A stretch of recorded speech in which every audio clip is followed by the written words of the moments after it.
Good afternoon. Gusto ko lang i-share sa inyo about sa soul fragments ng isang fallen angel. So, about ito sa client ko na nabasahan ko physical and nabasahan ko rin siya through offline, online. So, yung soul fragments niya is kulay itim, kagaya ng isang crystal ball na bilog. Halimbawa rin yung kulay ng black pearl, as in itim na itim, and meron nakadecode dito na dark language. Yung dark language is counterpart ng light language. Ito yung seal sa soul core niya as fallen angel. And yung mga fallen angel is hindi sila literal na masasama, hindi rin sila literal na mabuti. Kumbaga, kagaya ng nasabi ko sa interview before, na bawat mga beings, elementals, angelic, aliens, no, demons and angelic being, or anong klaseng type of being, may kanya-kanyang behavior, may kanya-kanyang ugali, may kanya-kanyang orders. So, itong client ko is, kaya ko nalaman na meron siyang soul fragments ng isang fallen angel, no, is nakita ko intuitively yung nangyari sa kanya sa past, no. Kumbaga, meron din siyang pinagdaanan na something traumatic sa experience niya sa buhay, this physical lifetime, na merong nangyari sa kanyang trauma, which is naging trigger yon para mabuhay yung soul core niya, kasi naging part siya ng abusive nung bata siya, in a way, sa mga taong nasa paligid niya. And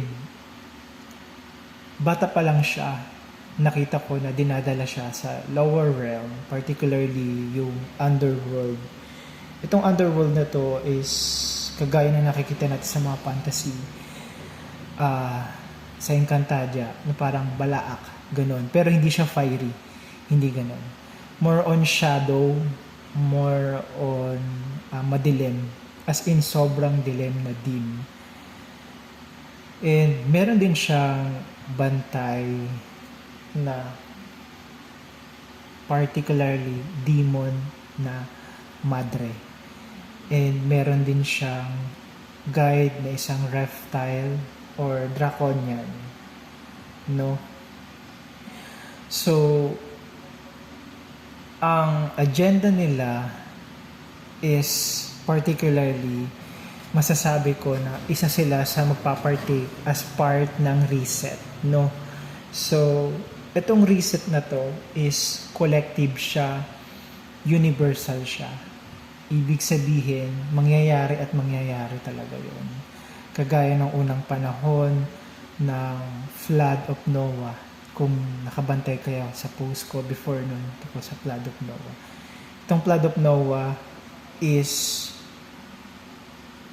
nagkaroon ng gera between sa mga extraterrestrial beings dito sa Earth.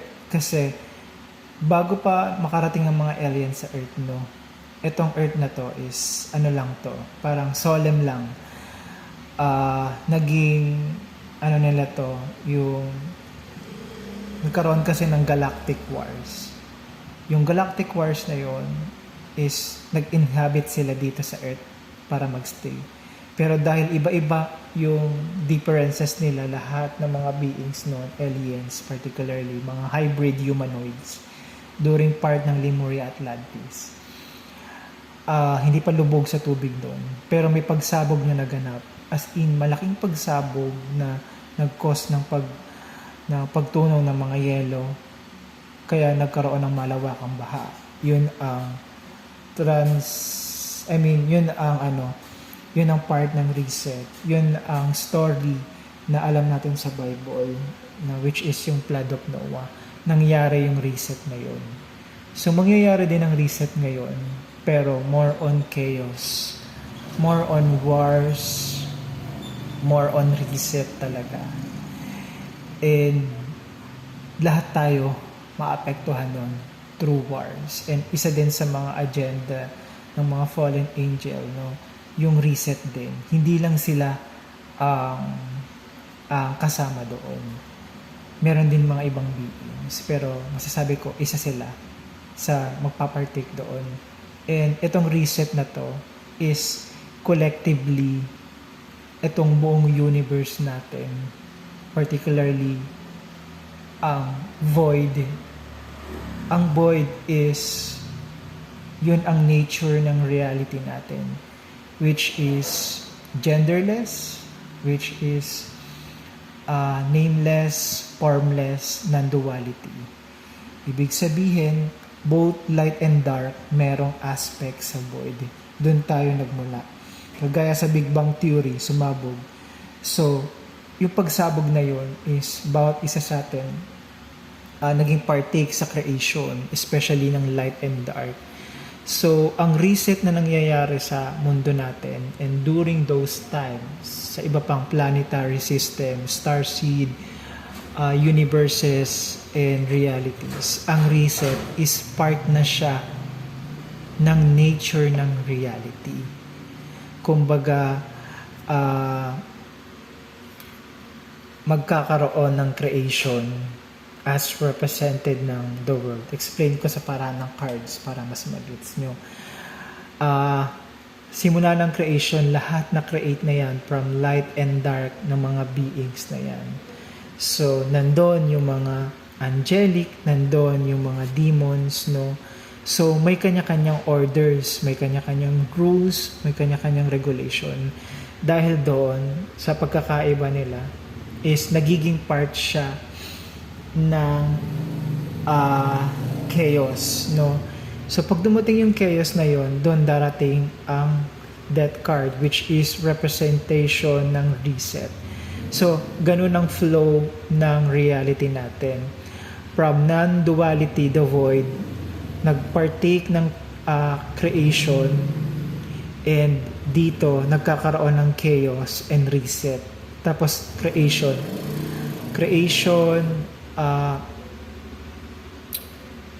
ganun yung cycle, parang paulit-ulit lang. So, yung reset na to is part siya ng dark universe, no? Itong particularly sa dark universe is literal aspect yon ng void, na which is hindi na natin mababago. Kumbaga default na siya, for the experience lang talaga tayo. Lahat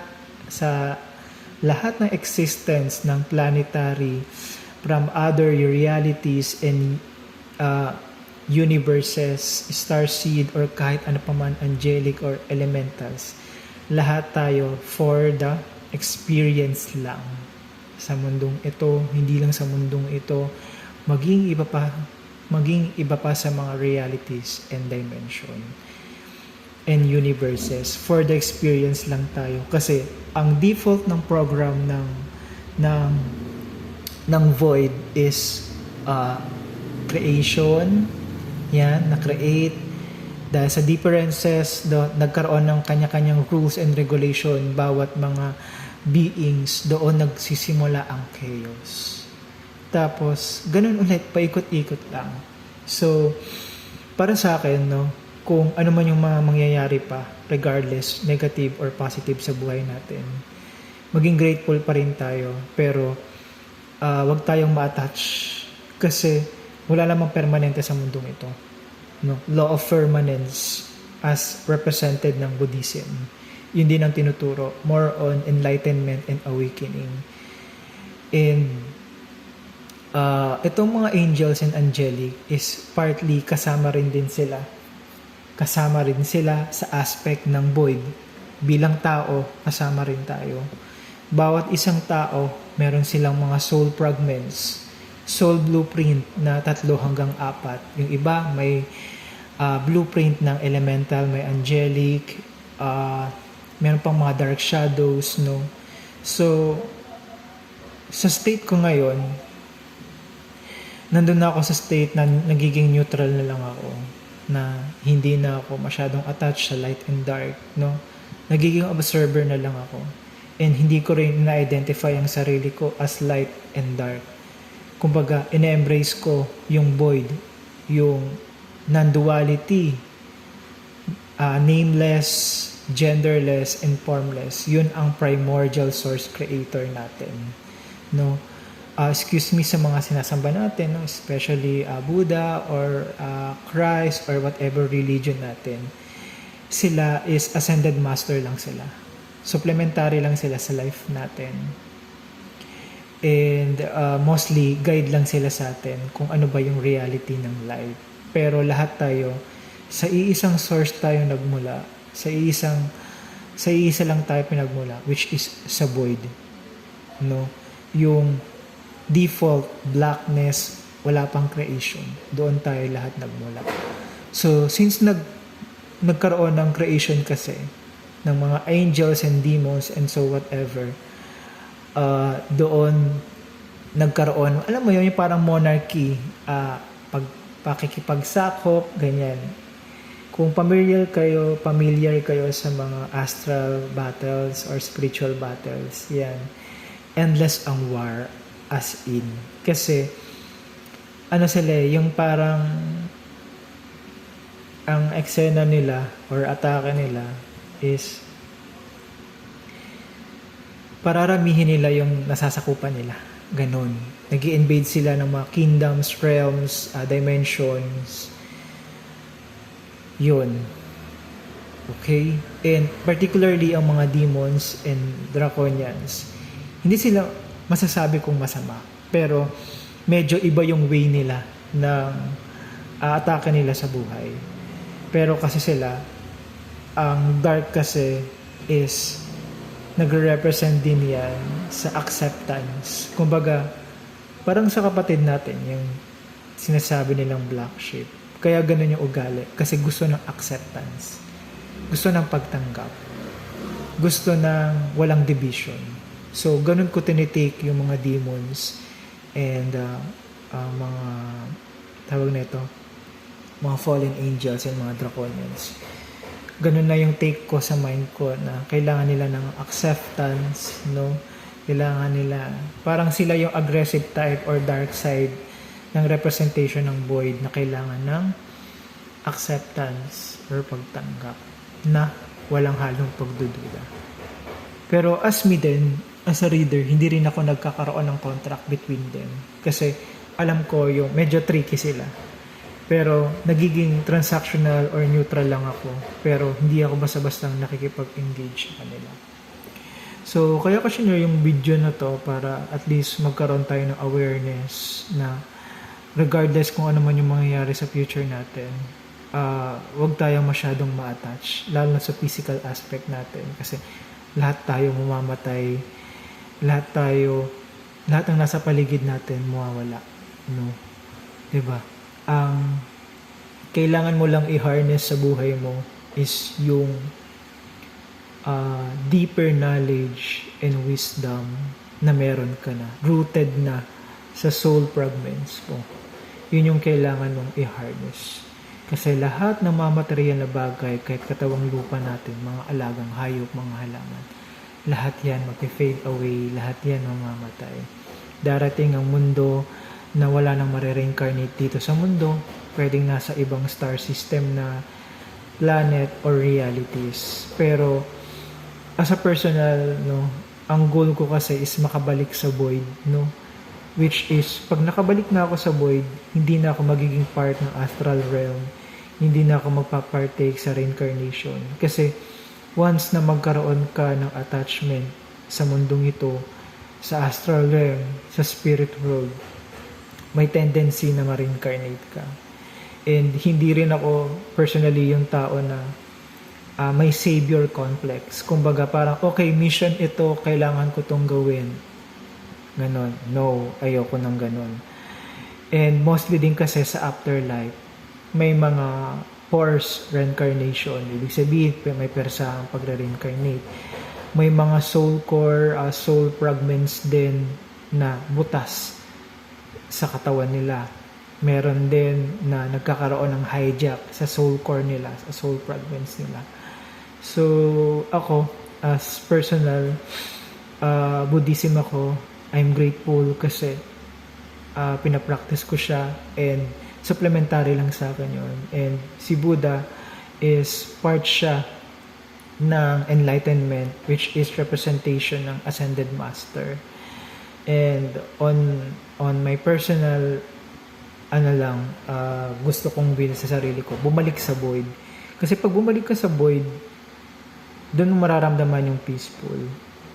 Wala ka mang nakikita, part ng creation, pero nandun yung wholeness mo.